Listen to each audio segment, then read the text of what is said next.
just want it. Can you see myself? Can you see myself? Can you see myself? Capital Amman. It's a 120-mile journey south down to Petra. There's no greater way to see the desert landscape than to go by camel, but that could take several days. For this trek, I've got a better idea.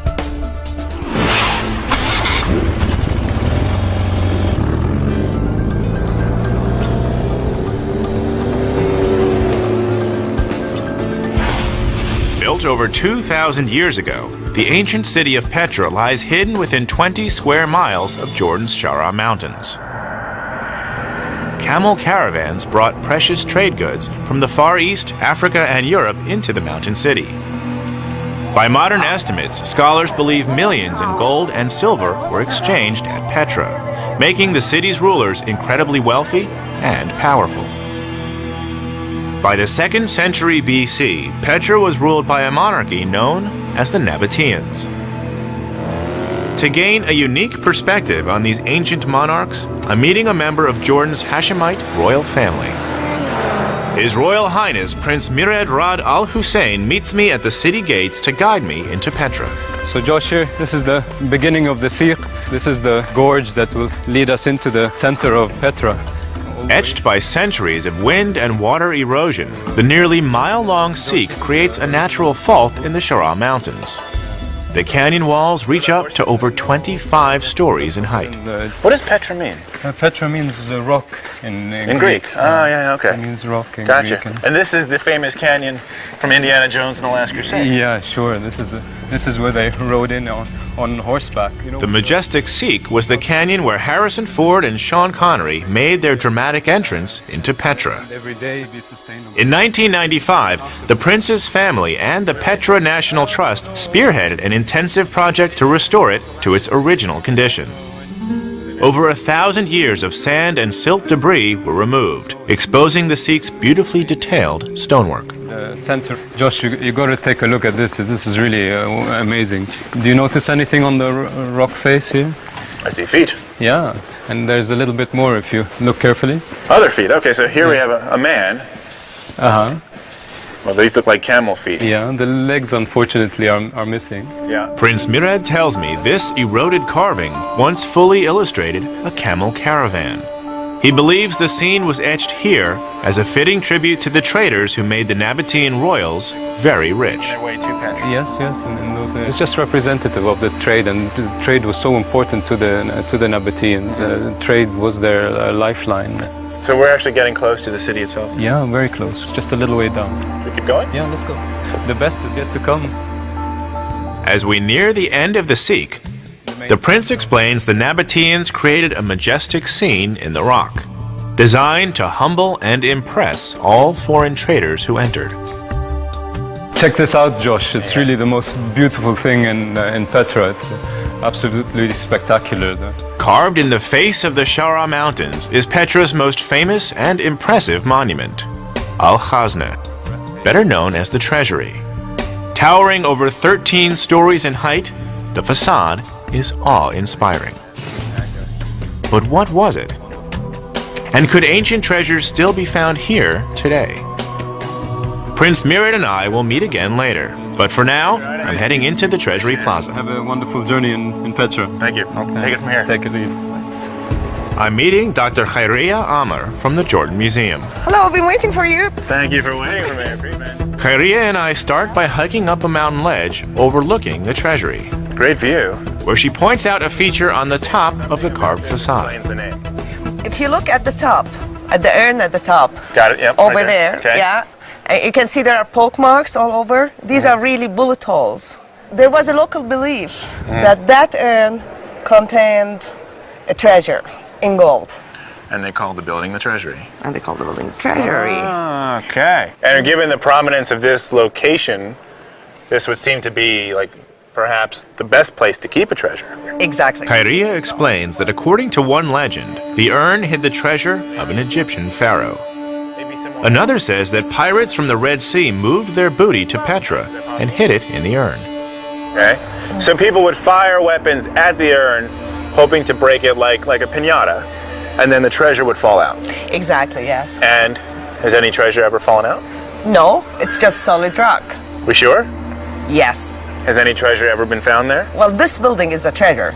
Okay, archaeologically speaking. Yeah.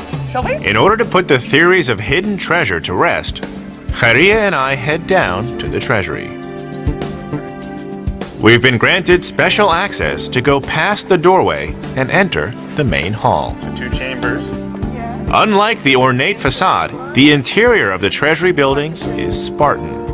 One large, perfectly proportioned room flanked by 3 small antechambers. But creating this building was an incredible achievement considering it wasn't built, but carved into a sheer rock face. Kharia explains the entire structure was sculpted from the top down. So when they got to the ceiling level, they would make this opening come in to do the ceiling. You start at the roof, Yes. the ceiling, I guess, yeah, and then come down. And then come down. So they pulled everything from the top out that first little door Yes. until they got to the real door. And then when they got to where the doorway is, they would have another exit point. And these Experts believe nearly 60,000 cubic feet of rock was removed to create the interior chambers. Tough work for the artisans who carved this incredible monument using simple hammers and chisels. small. Today, the treasury is empty, with no markings or inscriptions to indicate its function. Kharia tells me that scholars have long puzzled over the true purpose of the treasury.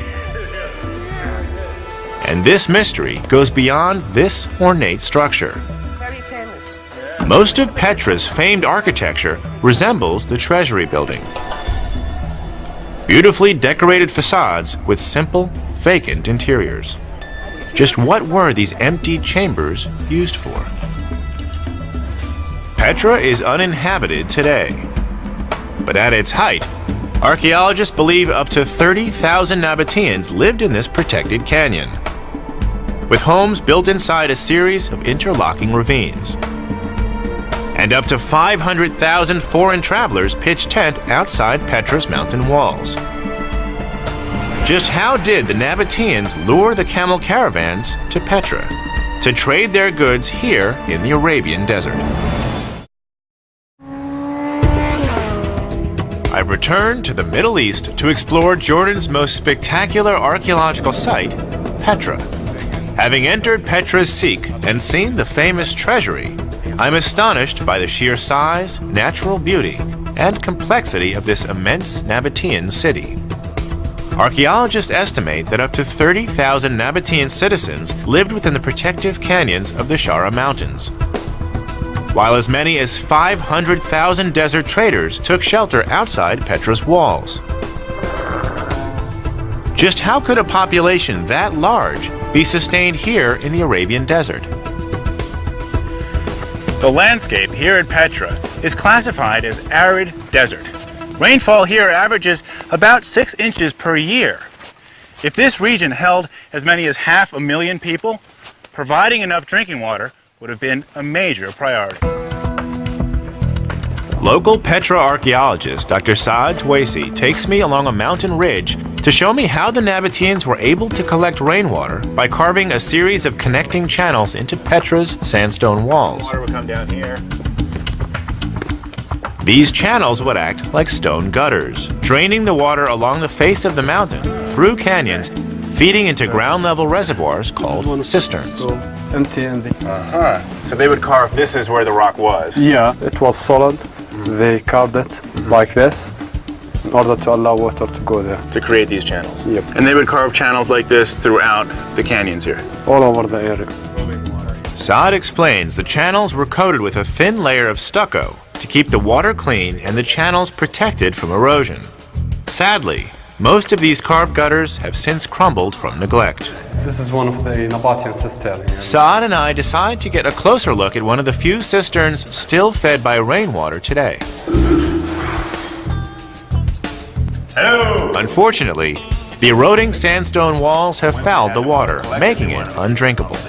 You said I could possibly go down in there? Yes, you can. I have already. In order to calculate the amount of water this cistern would have held, I decide to climb inside the chamber and measure its depth. All right, going in.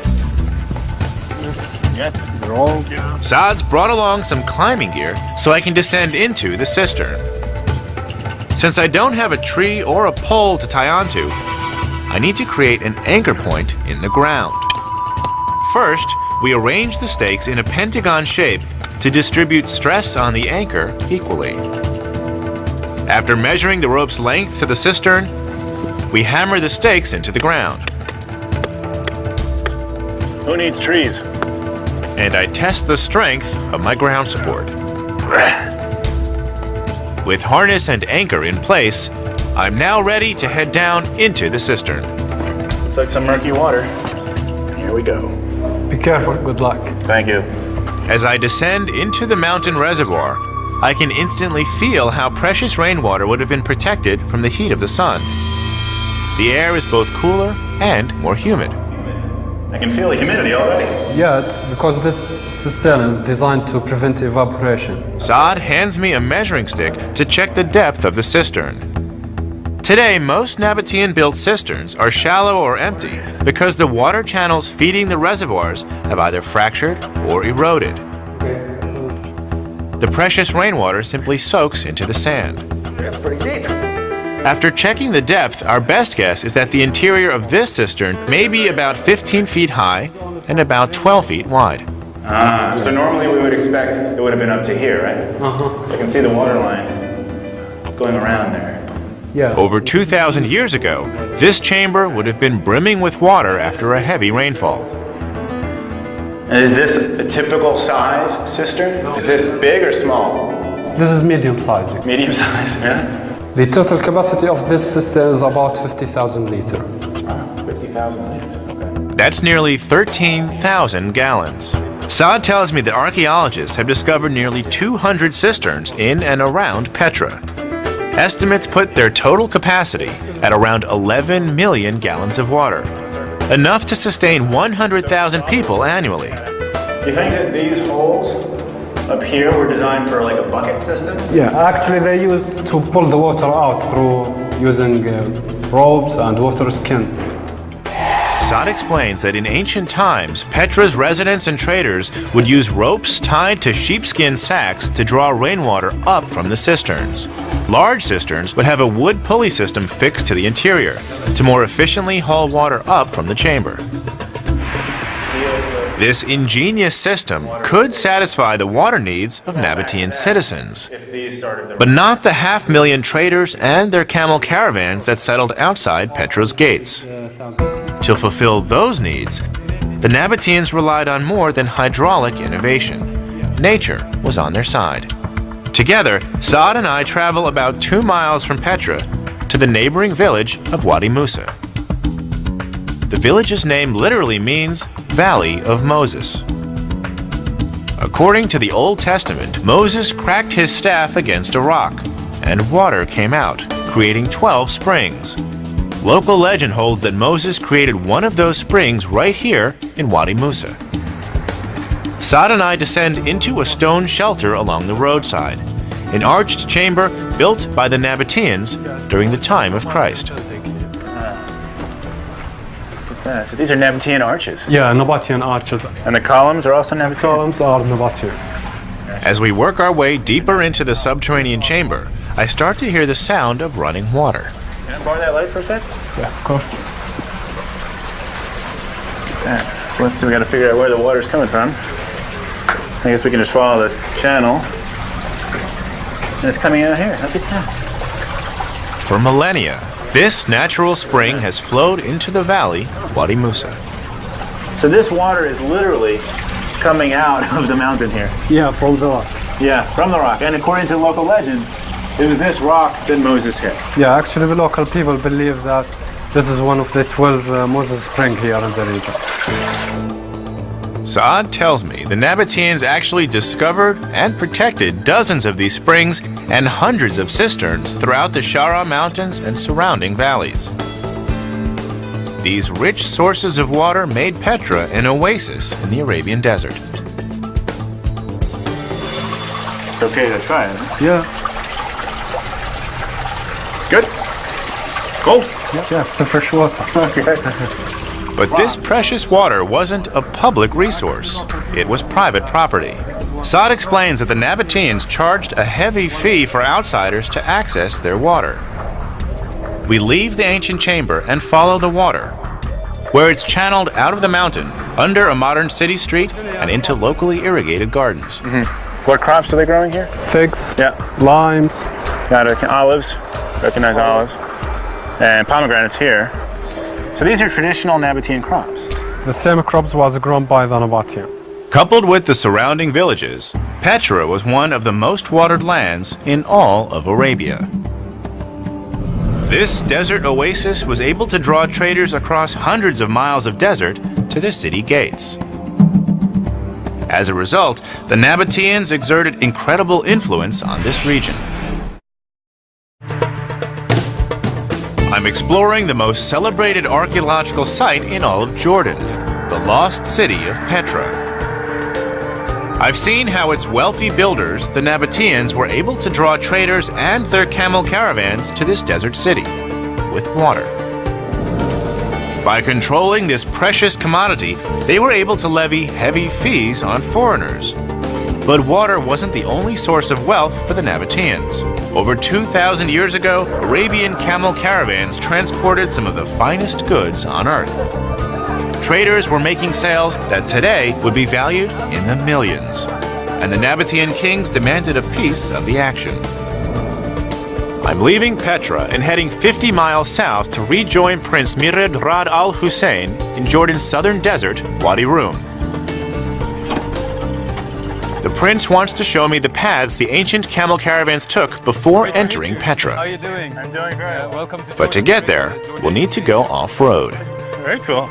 You weren't kidding when you said we're going to go someplace where my bike wouldn't go. We'll be riding in a Desert Iris 4x4, a converted Jordanian military vehicle built specifically to negotiate the thick desert sands. We're going to be. It's going to take us to Wadi Rum. Can I drive? Yeah, please go ahead. Be my guest. Oh, all right. In 1962, the movie classic Lawrence of Arabia was filmed here in the deserts of Wadi Rum. The golden sands are beautiful, but the terrain is barren, dry, and hot. Today, it's over 100 degrees Fahrenheit. The well-watered Petra served as a welcome oasis for camel caravans traveling across ancient Arabia. Scholars believe the stone city was once the center of several trade routes, with caravans commuting from modern-day Saudi Arabia, Syria, Israel, and the Sinai Peninsula.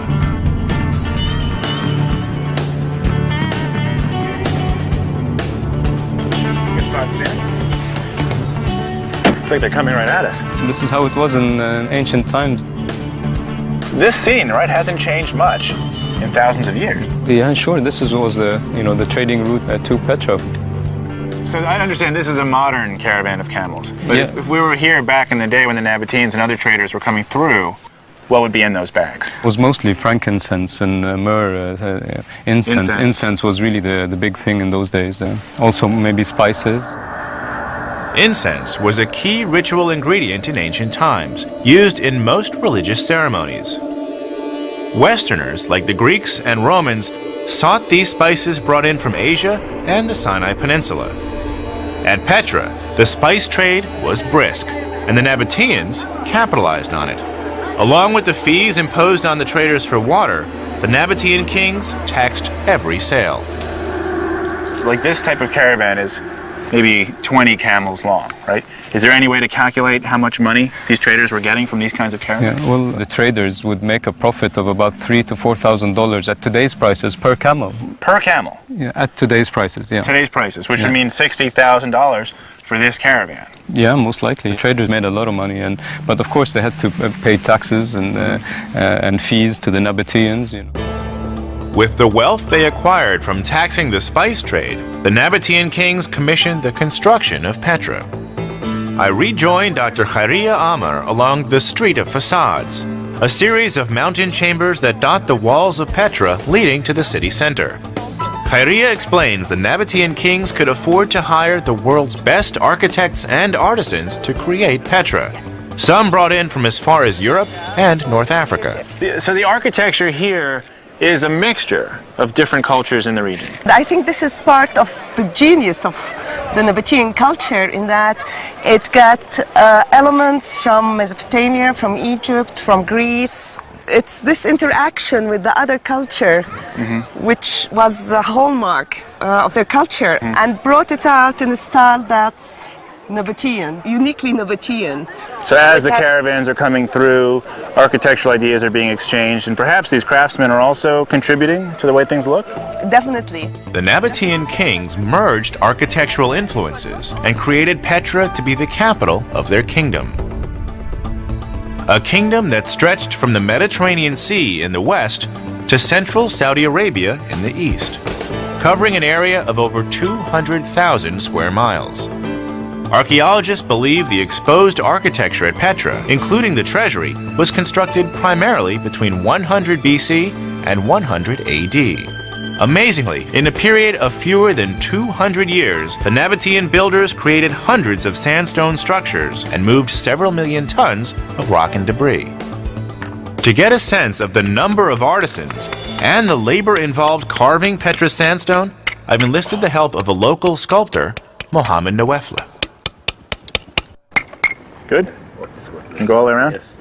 I think a lot of people, when they first see Petra, their reaction, at least mine was, no way. They didn't build this city, they carved it. And to get a feel for the stone here, Mohammed is actually showing me how to carve. This is an urn he made, this is an urn I'm working on, and we'll see how it goes. Keep going around? Yes. Okay. Using basic carving tools, my goal is to see how long it'll take me to shape this urn.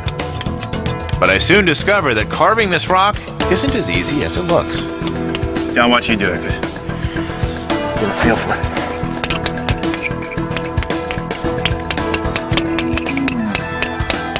Okay, my turn. Okay. More. This local sandstone is softer than most rock, but it's still tough to chisel. It's gonna take a while. It's not that easy. I give it my best shot for over 30 minutes. God, you can feel that in your shoulder. The larger urn on the treasury would have been a lot more challenging. Slow and steady, slow and steady. Little by little, I shape the rock, and with each stroke, my respect grows for the carvers who created Petra. I haven't finished yet, but I made good progress. And that's with modern tools. The Nabateans would have used one of these. This was actually found here at Petra.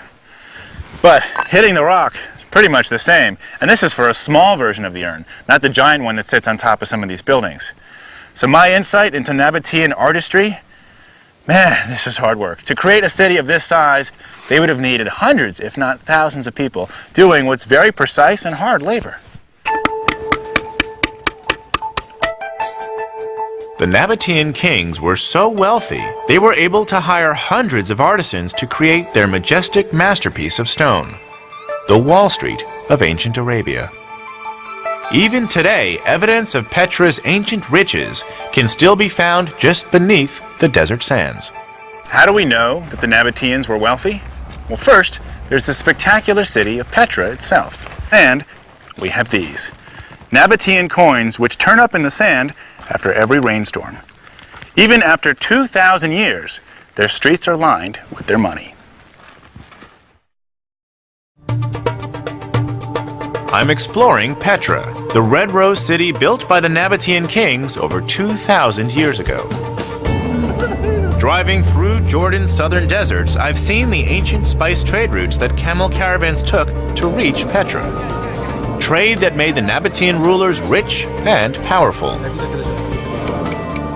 And I've chiseled the same sandstone ancient sculptors once carved from Petra's rock walls. The stone city sprawls over 20 square miles of the Shara Mountains, posing a huge challenge for local archaeologists. Where do you start your search for Petra's lost treasures? According to most archaeologists, only a small portion of Petra has been excavated, which means the majority of the city still holds hidden treasures. Well, thanks to the assistance of Digging for the Truth and some modern technology, you and I are about to get our first look at some unexcavated terrain. I'm meeting Dr. Bilal Khrisat from the Hashemite University of Jordan. Bilal is operating ground-penetrating radar, a survey device created to peer beneath the surface. It maps subterranean anomalies electronically. At our request, Bilal has conferred with local archaeologists to determine a potential dig site, thought to be an ancient Petra marketplace. But before any excavation can begin, he must first survey the ground using GPR. Right. How does it work? We have antenna which send pulses of electromagnetic waves in the ground. Some of these pulses are reflected and some are penetrated. They get lost actually. This is the radar unit right here. Yeah, this is the antenna of the radar. So it's sending a pulse into the ground. Yes, and And then receiving this creates the image. Yeah, this machine which is in top, it collects from the antenna whatever is reflected and it shows it in a different waves. Whenever we have change in the material below the ground, then we can mark that change as an evidence below the ground. And you just push it. Yeah, once you push it, slowly. it's very easy to use. You can try it actually. It's okay? Yeah. Are we collecting data? Bilal allows me to operate the GPR and instructs me to watch for any peaks on the radar screen. They'll indicate a solid formation underground. Normal speed. What if I hit a rock? Within seconds of pushing the device, I see something on the screen. Right there. Right? Right there was one.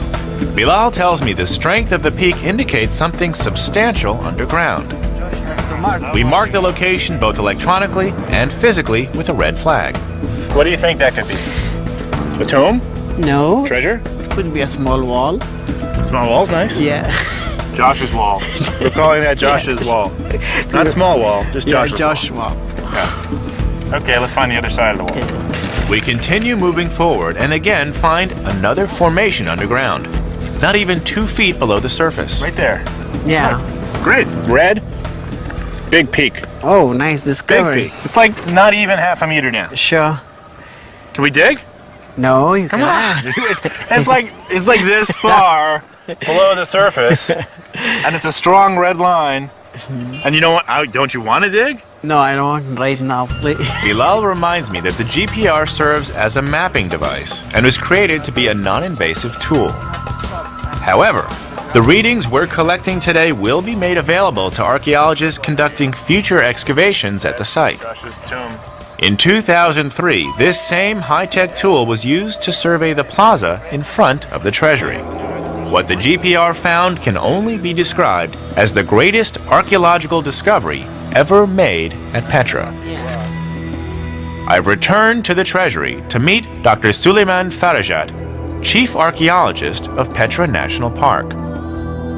Suleiman led the 2003 excavation of the Petra Plaza. Using ground-penetrating radar, he uncovered a hidden chamber at the base of the steps. He's offered to take me inside the treasury to a place few have ever seen. Yeah. Okay. We're going under. Okay. Who first? You, please. Wow. I didn't even know Okay. you could do that. I will follow you, please. Okay, got it. Okay. This is very special access. Okay. Down? Yeah, down, please. Take care. Okay. We're going below the treasury. Okay. Follow me. This is so cool. Okay. Yeah. Yeah, I'll follow you. Okay.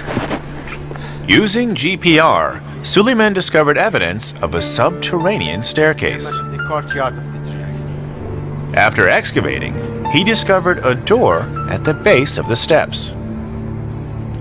The door opened into chambers directly beneath the treasury. I didn't even know you could go under the treasury. Suleiman explains that when he entered the underground chambers, he immediately made a discovery that connected Petra back to the ancient spice trade that once fueled its wealth. Sure, please. As we work our way through the cavernous rooms, Suleiman takes me to a collection of artifacts. Yeah. Oh, pottery. Pottery, yes. This Nabatean pottery dates to around the time of Christ. This bowl was reconstructed from sherds And here we found and has a residue of incense burned onto its smooth surface, a charred remnant of ancient frankincense. Can I hold it? Yes, please. Good. Along with bowls are figurines of Aphrodite, a camel, and oil lamps that once illuminated what Suleiman believes was a ceremonial chamber. Over there, for example. We enter an adjoining room. It was here the mystery surrounding the treasury's true purpose was finally solved. Did you find anything in here? Yes, we found actually, for example, here we found a skull and a skeleton for a person. People were buried here. Yes. Suleiman and his team excavated remains of not one, but 13 skeletons underneath the treasury. After analyzing the bones and pottery, he believes that the skeletons are the remains of a royal Nabatean family. Yes. And back there. Suleiman says it was King Aretas IV who ruled Petra between 9 BC and 40 AD who buried members of his immediate family here. These subterranean chambers serve as a royal crypt. What does all of this tell us then about the treasury? The treasury was a mausoleum. Mausoleum. Mausoleum, yes. Suleiman explains the treasury was created to serve as a ceremonial chamber for the Nabateans, a ritual center to honor a king and his family. Now, having found additional evidence of burials and offerings throughout Petra, archaeologists can confirm these beautifully carved monuments were actually graves. The higher your position in Nabatean society, the grander the mausoleum you could have built in your honor. It's fascinating because today most people associate Petra, well, most people associate it with Hollywood, right? But for the people who come here and they see the beauty in the facades and the intricate carvings, we're not thinking that these are mausoleums for the dead, right? No, it is for the dead. But they are. Yeah. We're walking through a graveyard. It's a beautiful graveyard. But these are testaments to the kings of the past. Yes. And the royal families of the past. Yes. That's kind of spooky. The recent discovery of these tombs finally puts the mystery surrounding the treasury's true purpose to rest. The building was constructed to honor a Nabatean king, not to hide the gold of an Egyptian pharaoh. Nabatean kings like Aretas IV ruled Petra in great peace and splendor up through the 1st century AD. But soon, warring rivals who longed to control the rich city would advance to Petra's gates. I've come to Jordan in search of the lost treasures of Petra, a city first built by the Nabateans over 2,000 years ago.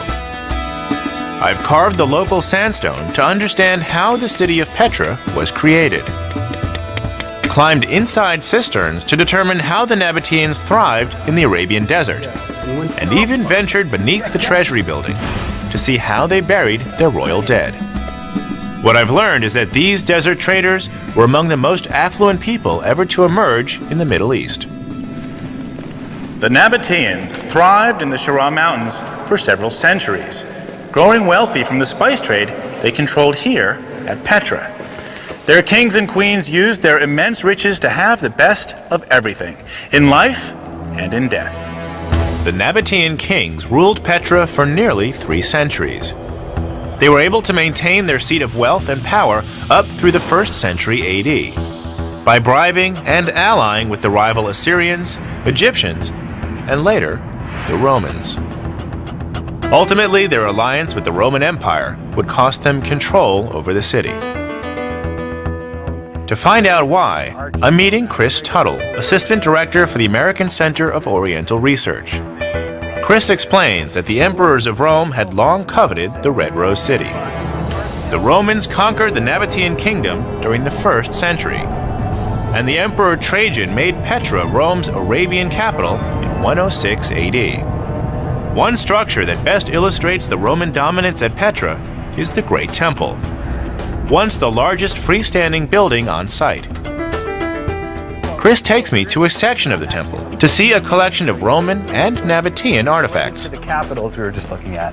The space we're in is called the Cryptoporticus. It's a large gallery beneath the colonnade. Most of this material comes from the main temple building itself. Chris shows me a collection of decorative Roman cornices that once adorned the temple columns.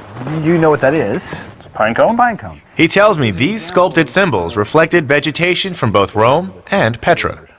So we have acanthus, we have vines, we have pine cones. Pomegranates and poppy seeds. Right. Stacked next to Chris, I notice a curious pile of stone balls. These are a type of weapon. Yes. They're called ballista balls. Would you throw them? Well, they would have been lobbed using a catapult-like piece of war machinery called a ballistae. Ah, okay. and we think they were stockpiled in anticipation of a possible conflict. Chris explains that the ballista balls were actually found buried beneath the floors of the temple. They were created by the Nabateans during the 1st century AD, the time of transition with the Romans. While these projectiles were clearly made for defense, they were never used. Chris says that the physical evidence of warfare at Petra is both scant and ambiguous. Most archaeologists believe the Nabatean rulers negotiated a peaceful settlement with the Roman Empire. This would protect their citizens and preserve their trade routes. What happens to the Nabateans? Well, what we're really talking about is a change in government. The people who lived their lives here, ran their shops and carried out their trade, did their farming, they stayed the same as far as we can tell. Chris believes the Nabateans were allowed to continue their trade, but under Roman control. Archaeologists like Chris must rely on the physical record to mark the transition of power. So most of the changes that we can track is architectural. Architecturally. Can we see more? Yes. Why don't we go take a look at some of it? Okay. Chris directs me to the rear section of the Great Temple to see another part of the Roman complex. This was an amphitheater that once sat up to 600 people. Do we know what this space was used for? Well, not specifically. There's a number of theories. This could have been ritual theater. It could have been special performances for just the elite. Or this could have been where the Council of Elders met. All through this period, Petra remained a seat of power. And the fact that it continued to be a seat of power is evident in the continued expenditure of monies to make these massive modifications to these giant buildings. But even as the Romans are modifying this space, we still believe it was an important space. Absolutely. And perhaps the seat of power for both the Nabateans and the Romans. Quite possibly. This is the largest freestanding building in Petra. And so it served a major purpose. In 330 AD, the Emperor Constantine moved the Roman capital to the eastern city of Byzantium, also known as Constantinople. The Christian Byzantines would go on to rule Petra for the next 3 centuries. To better connect Rome to China's Silk Road and India, the ancient trade routes to Petra were redirected north to Palmyra and Bostra, Roman strongholds since the 1st century AD. Chris believes this move marginalized Petra and marked the beginning of the end for the Nabateans. Petra's occupation had been pieced together largely through a sampling of Roman texts and limited archaeology. But in 1993, a major discovery was uncovered at this beautifully restored Byzantine church. We have very few written records from the Nabatean period and the Roman period. But from the Byzantine period, we're much more fortunate. We have a single cache of papyri that was found in this church. Chris explains archaeologists recovered 150 papyrus scrolls preserved under a pile of rubble. Scholars speculate an earthquake destroyed the church in the early 7th century AD. Can I see them? Yes, it'll take a trip to Amman, though. I'll go to Amman. All right. Chris and I leave Petra and travel 120 miles north back to the Jordanian capital of Amman. He's brought me to the headquarters of the American Center of Oriental Research, ACOR. The papyri are kept here in deep storage. Chris explains that these artifacts from the Byzantine period provide a unique glimpse into the lives of the ancient Nabateans. What you're looking at is exactly the way the papyri were found. Looks like charcoal. Does look like charcoal. The charcoal is the only reason we in fact have the papyrus. These were preserved because they caught fire during the earthquake that destroyed the church. And immediately while they were burning, the shelves that they were on and the wall behind the shelves collapsed, sealing the burning papyrus under a pile of rubble so there was no oxygen. So they sat there and smoldered, and as a result they carbonized, and this is why we have them today. It's ironic that the fire which should have destroyed them actually preserved them. Absolutely. Chris lets me examine some of the carbonized fragments, preserved in ash for nearly 1,400 years. He explains these scrolls are so delicate that they must be kept in sealed containers and stored in darkness to keep them from falling apart. Some fragments represent the ends of documents and remain rolled tight, while other fragments, with text, have been flattened and affixed to rice paper. Since the ancient papyrus is carbonized, it's hard to decipher the writing. I can definitely make out scratch marks. I can't read that. What language is that? It's in Greek. In Greek? Byzantine Greek. Based on the scrolls, Chris explains Greek was the primary written language used in Petra during the Byzantine period. At the other end of the table, several of the papyrus fragments have been flattened and placed under sheets of glass. So once the fragments have been assembled and then enhanced so that they're readable, what do they say? These scrolls all belong to a single archive of a single family. All of this is from one family? All one family, 7 generations represented. The main owner of the documents was a man by the name of Theodorus, and he was a deacon and later an archdeacon in the Petra church. So this is a wealthy family? It was a very well-off family of the time. All of the documents deal with legal issues for the most part. Issues of property division, taxation, deeds, wills, that sort of thing. The Chart Archive also includes dowry arrangements and family disputes dating back to the early 6th century AD. What's clear from the text is that some of Petra's citizens living during the Byzantine period were still very established and very wealthy. Chris tells me this family held enough property and assets to be placed in America's upper class today. Sadly, the earthquake which led to the preservation of the papyri marked the beginning of the end for Petra. Most scholars believe the Nabateans couldn't survive both the loss of their trade routes and a catastrophic natural disaster.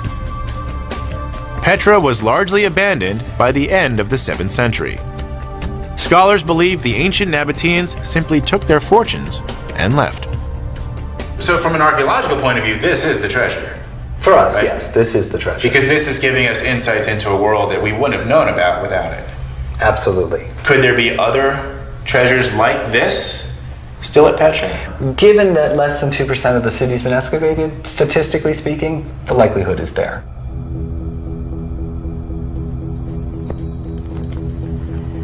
Built by the Nabateans over 2,000 years ago, Petra still stands as a great symbol of lost opulence and power.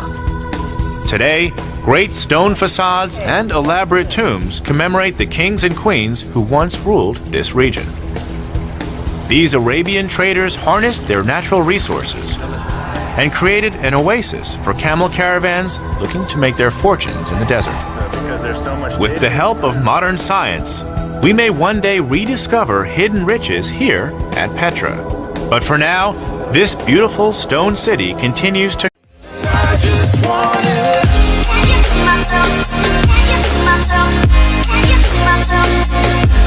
capital Amman. It's a 120-mile journey south down to Petra.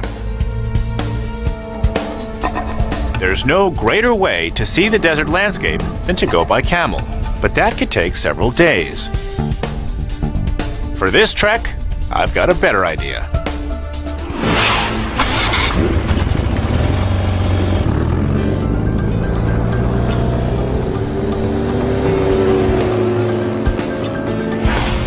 Built over 2,000 years ago, the ancient city of Petra lies hidden within 20 square miles of Jordan's Shara Mountains.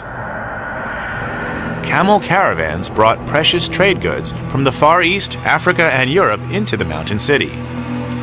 By modern estimates, scholars believe millions in gold and silver were exchanged at Petra, making the city's rulers incredibly wealthy and powerful.